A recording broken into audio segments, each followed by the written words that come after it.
Hi, this is Julie from Love's Beginning. I had an interesting little download yesterday that I wanted to share, and it was about the idea of if we're in a situation where somebody comes at us um, with accusation and um, how we can be responsive rather than reactive. Kind of like walking me through logical reasoning for how to respond in a loving way to anybody about anything on the basis of our shared mind. So, I have some notes here I'm just looking at. Okay, so it said you may be delivering an apology from another lifetime. So if somebody appears to be coming at you with accusation or with an analysis or with a judgment of you, um, you could just look. And Byron Katie is somebody I've always liked her book Loving What Is, and she says find where they're right, and I found that to be a very useful practice. So this falls into that category. If somebody comes at you with some sort of accusation or blame out of nowhere, you may be delivering an apology from another lifetime. Let the defensiveness down. It says, let's say someone you've never met comes up to you and says, I hate you. So, this means that they believe harm is real. They believe they have been harmed or diminished in some way. And don't we also believe this at various points during our day? That, of course, looking at the physical world, you'd have to say, if that is your basis for reality, the sensory experience, you'd have to say, well, yes, harm is real. Look at all these ways that harm is enacted. But that is our the physicality of this 3D experience is our I didn't want to use the word playground, but that's what it kept coming to me. And it is useful to see it that way for enacting these extremes of harm. So, is harm real? What is more real than love? Is harm more real than love?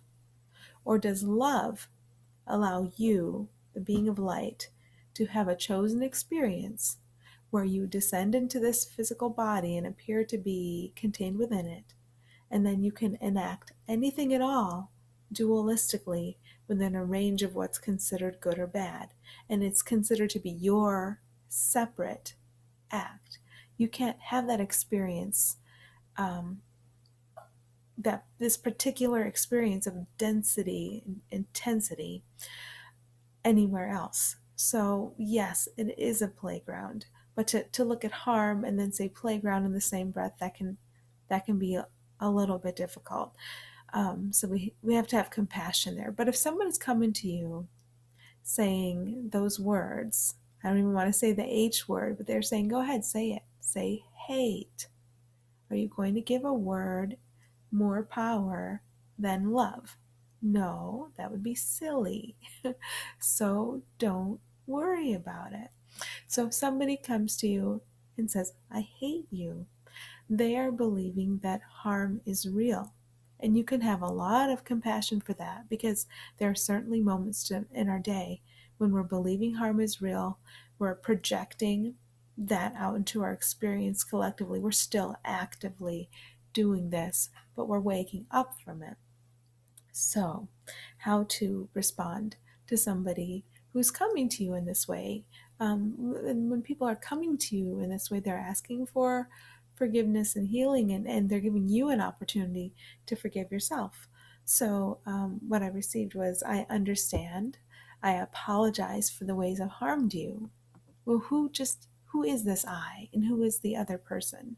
And what incarnation are we talking about? And have you ever, in any one of your lifetimes, believed a negative thought? Of course we have. We've all done it. And that is what creates experience. We believe thoughts, and we use that energy, we project, and then physical experience, sensory experience happens. So we're all responsible for everything that happens. Anything that is considered to be harmful here, we're all responsible for it because of our thoughts about it. Actions are the result of thoughts. So it all starts with the thoughts, with what we're believing. So if you've ever believed a negative thought, then you have projected negativity into the world.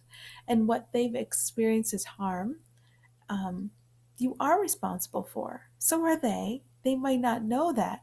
When somebody comes to you in blame, they're trying to move the responsibility because it feels heavy. They're trying to move their own pain away from themselves. So, one way to be very helpful is to own your responsibility for everything that we experience and say you're sorry. Not because you're diminished, not because there's anything wrong with you or with the other one, just to acknowledge I am beginning to understand how thought works and what we do with thought. And I know that in the past, I did not understand thought and I misused thought, um, not in a way that makes me or anyone else wrong, just in a way that made us in this past scenario confused, uninformed, didn't know better. When we know better, we do better. We do better. And we can't do that till we know better. It's very simple. And it's the reason why blame doesn't need to happen. It's a backwards energy.